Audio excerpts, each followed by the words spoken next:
खबर उपभोक्ता की, खबर आपकी। उपभोक्ता संबंधी ताज़ा खबरें हर शाम।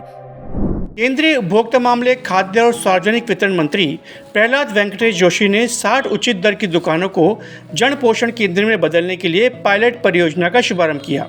उन्होंने इस अवसर पर FPS सहाय एप्लीकेशन, मेरा राशन ऐप 2.0, गुणवत्ता प्रबंधन प्रणाली, गुणवत्ता मैनुअल हैंडबुक, अनुबंध मैनुअल FCI और 3 प्रयोगशालाओं के लिए NABL मान्यता की भी शुरुआत की। उन्होंने कहा कि शुरू किए गए सभी 6 कार्यक्रम पारदर्शिता लाते हुए खाद्य सुरक्षा इकोसिस्टम को और मजबूत करेंगे, कड़ी गुणवत्ता नियंत्रण सुनिश्चित करेंगे, कुपोषण पर अंकुश लगाएंगे और प्रणाली में अनाचार को भी रोकेंगे।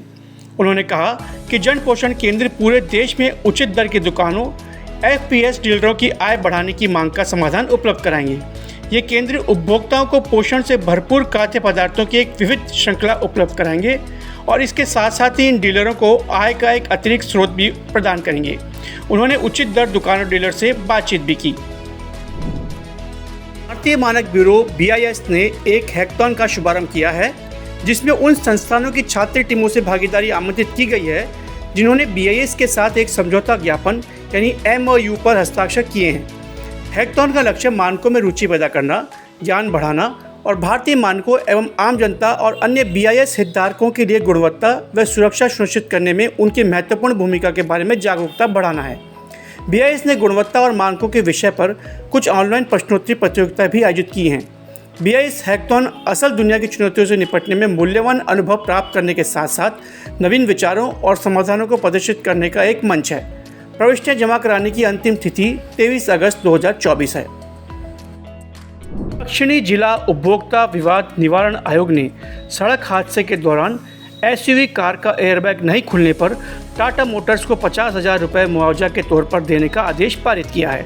उपभोक्ता शांतिलाल अपनी SUV कार से राजस्थान के जालौर जिलों से जयपुर की ओर जा रहे थे। अचानक से सामने एक कार आ गई और जिससे उनकी कार टकरा गई।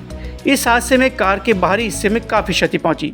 जोरदार टक्कर के बावजूद SUV में लगे एयरबैग्स नहीं खुले।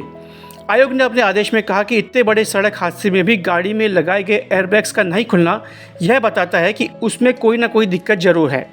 आयोग ने यह भी स्पष्ट किया है कि मुआवजा देने की बात केवल इस बात के मद्देनज़र तय की गई है कि सड़क हादसे में शिकायतकर्ता को किसी प्रकार की चोट नहीं लगी है, बल्कि कार को ही केवल नुकसान पहुँचा है। भारतीय दूरसंचार नियामक प्राधिकरण ट्राई द्वारा जारी रिपोर्ट के मुताबिक वर्ष 2023-24 में देश भर में 7.3 करोड़ इंटरनेट उपभोक्ता और 7.7 करोड़ ब्रॉडबैंड ग्राहक बढ़े हैं। ट्राई ने यह रिपोर्ट सेवा प्रदाता की ओर से दी गई सूचना के आधार पर तैयार की है। रिपोर्ट के मुताबिक इंटरनेट उपभोक्ताओं की कुल संख्या मार्च 2024 के अंत में 8.30% की वार्षिक वृद्धि के साथ 95.4 करोड़ हो गई है। वहीं ब्रॉडबैंड ग्राहकों की संख्या मार्च 2024 में बढ़कर 92.4 करोड़ हो गई है। डाटा खपत के मामले में भी वृद्धि देखने को मिली है। वायरलेस डाटा ग्राहकों की संख्या मार्च 2024 के अंत में 7.93% की वार्षिक वृद्धि के साथ 91.3 करोड़ हो गई है।